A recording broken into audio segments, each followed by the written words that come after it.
ಹಚ್ಚೇವು ಕನ್ನಡದ ದೀಪ, ಹಚ್ಚೇವು ಕನ್ನಡದ ದೀಪ, ಕರುನಾಡ ದೀಪ, ಸಿರಿನುಡಿಯ ದೀಪ, ಒಲವೆತ್ತಿ ತೋರುವ ದೀಪ, ಹಚ್ಚೇವು ಕನ್ನಡದ ದೀಪ, ಹಚ್ಚೇವು ಕನ್ನಡದ ದೀಪ.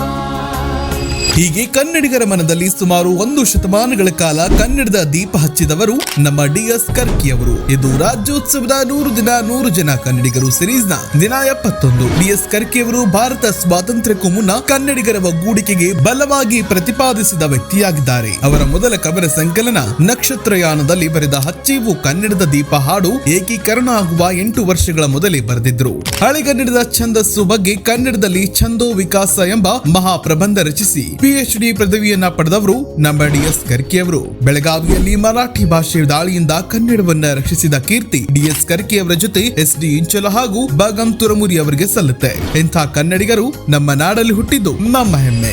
ಒಮ್ಮಿರಲು ಪ್ರೀತಿ